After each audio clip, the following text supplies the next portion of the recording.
Once upon a time, a witch loved stories galore, and greedy as she was, she wanted more and more.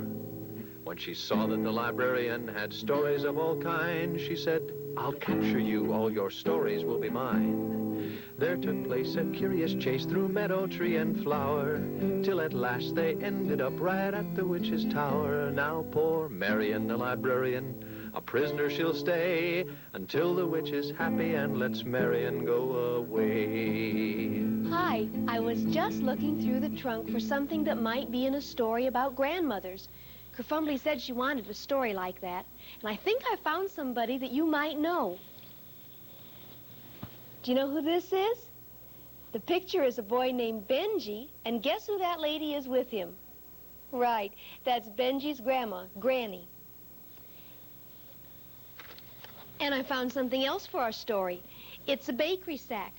Benjie and Granny always stop at the bakery on their way home from church. And one other thing. I found Granny's earring, but I could only find one of them. Anyway, let's put these things in the machine and see if we get a story. The picture of Benjie, and the earring, and the bakery sack. And turn the machine on.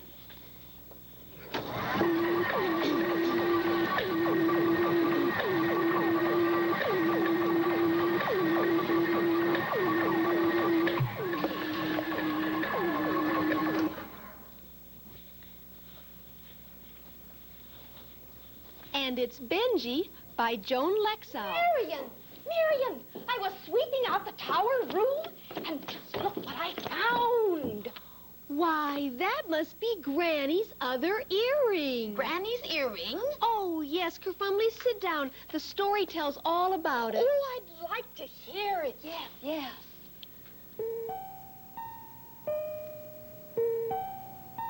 Well, Benjie, are you going to sleep all day long? Granny called. Benjie opened his eyes and remembered. It was Sunday, so he couldn't sleep late. He sat up and looked out the window. Mrs. Atkins was leaning out the window across the courtyard from him. "Hello, Benjie," she called. Benjie looked away and pretended not to hear. He didn't like to talk to people. He didn't know why, but he just didn't. He hurried into his Sunday clothes. Now they were all ready to go to church except for Granny's earrings. She always put them on just before they set out. "There now, Benjie," Granny said, looking in the mirror. "Aren't I the prettiest lady you ever saw in your life?" "You sure are, Granny," Benjie said. They set off down the stairs from the 4th floor to the sidewalk. Mr. Atkins and some other neighbors were sitting on the stoop.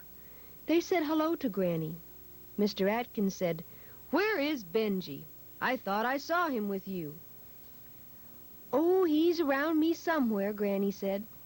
"That boy is the shyest boy I ever saw." After church, they stopped at the bakery, as they always did. Benjie watched the bakery lady pick up a cookie with a piece of paper and put it in a bag for him. Then she picked up an apple turnover the same way for Granny and put it in the bag. Benjie liked the bakery and the bakery smell, but he was afraid of the bakery lady. So far, the day had been like every other Sunday. It was when they were nearly home that the different thing, the awful thing, happened. Suddenly, Granny stopped walking and put her hand up to her ear. "My earring!" she screamed. "Benjie, I lost my earring." Benjie's granddaddy had given those earrings to Granny the day they were married. Benjie didn't remember his granddaddy, but Granny talked about him a lot. They went back the way they had come, searching the sidewalk for the earring.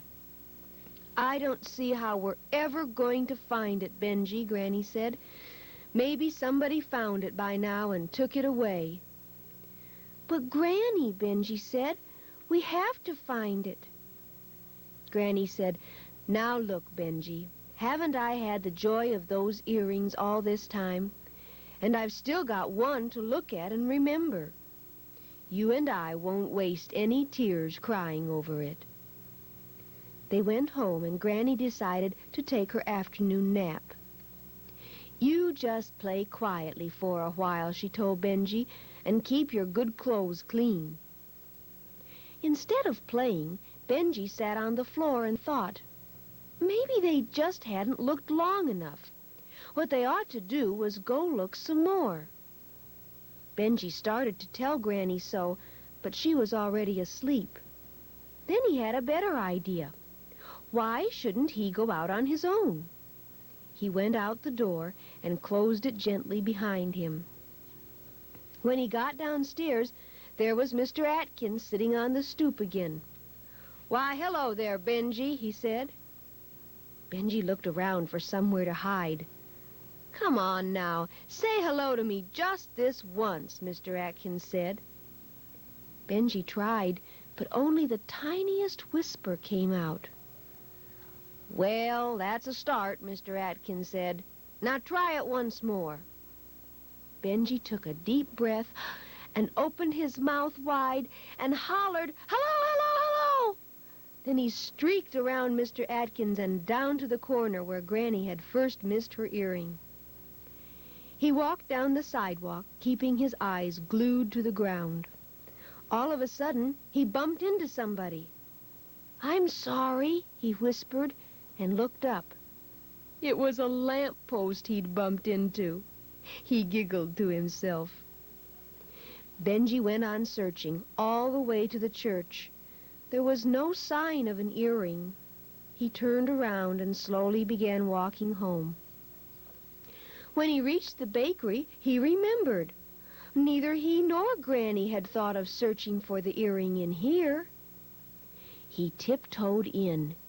If he was lucky, he could find the earring and be out of there without having to talk to the bakery lady. Just then she turned around and saw him. "What are you up to?" she asked. Benjie thought of running, but then he'd never know if the earring was here. He stared down at his shoes and said, "I have to find Granny's earring." "Well, you won't find it here," she said crossly. "This floor's just been swept, and no earring was found." Some customers came in, and she busied herself with waiting on them. Benjie got to thinking, what if the earring had been on the floor and been swept up? There wasn't anything in sight to put sweepings in. He looked toward the back room. Did he dare go look in there? The bakery lady wasn't watching, so he hurried into the back room. It was dark and hard to see at first. Finally, he found a trash barrel in a corner. He turned on the light.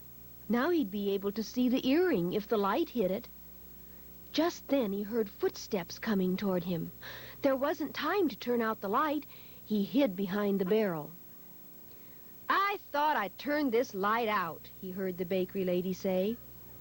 "And now what is that little shoe doing down there?" she exclaimed. "I do believe there's a foot in it. Yes, there is. Now you just come out from behind there. You know what I do about boys trying to steal my cakes? I call the police. That's what I do." "I wasn't stealing your cakes," Benjie said. "I was looking for Granny's earring. It's her earring. It isn't yours." "Just what is so important about that earring?" the bakery lady demanded. Benjie wanted more than ever to run home now, but he made himself stay. He told the bakery lady about his granddaddy and how Granny wore the earrings every Sunday. The more he talked, the easier it was to go on talking. When he finished, the bakery lady stopped frowning at him. "Why didn't you say they were so special in the first place?" she said. She spread a newspaper out on the floor, and together they tipped the trash barrel on its side.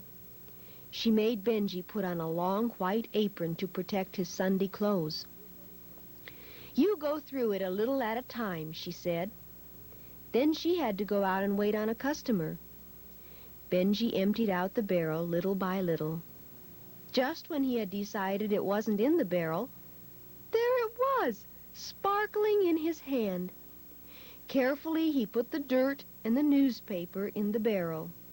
He didn't want the bakery lady to say he had left a mess. The bakery lady took the earring from him and put it in a bag.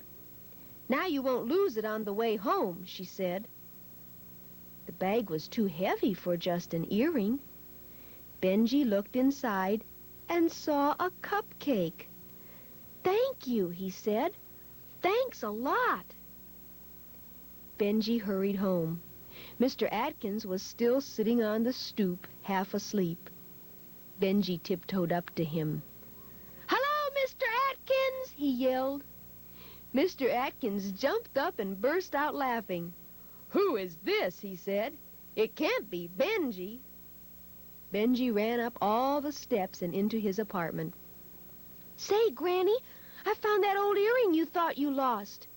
He put the earring in her hand and told her how he had found it and that he hadn't let anybody stop him from finding that earring.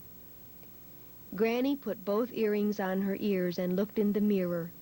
She turned her head this way and that way to see the earrings sparkle in the light. Then she hugged Benjie. "My, I'm proud of you," she said. "But do you know what? The earring wasn't the only thing lost today." "What else was lost?" Benjie asked. "Why, just this morning," Granny said, "I had a grandson named Benjie, just like you. But he was the most bashful boy.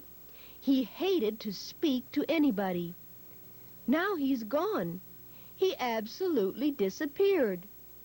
What do you suppose happened to that boy?" Benjie said, "I could go out and look for him." He went to the door and opened it, turning his face away so Granny wouldn't see him laughing. "You stay here," Granny said. "You're such a good finder, you just might find him. Let's get dinner ready instead."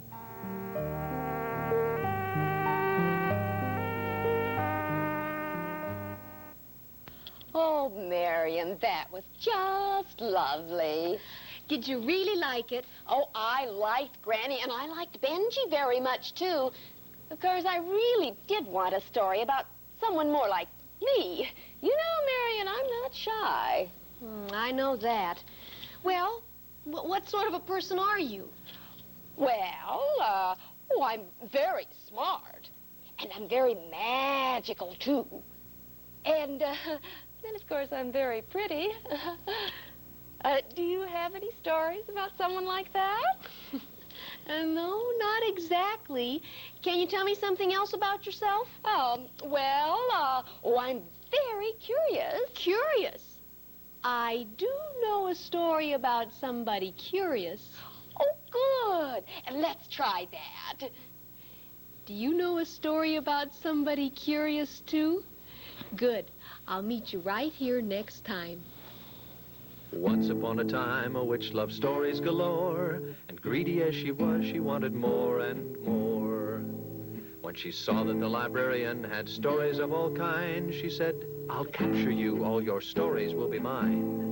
There took place a curious chase through meadow, tree, and flower, till at last they ended up right at the witch's tower. Now poor Marion, the librarian, a prisoner she'll stay, until the witch is happy and lets Marion go away.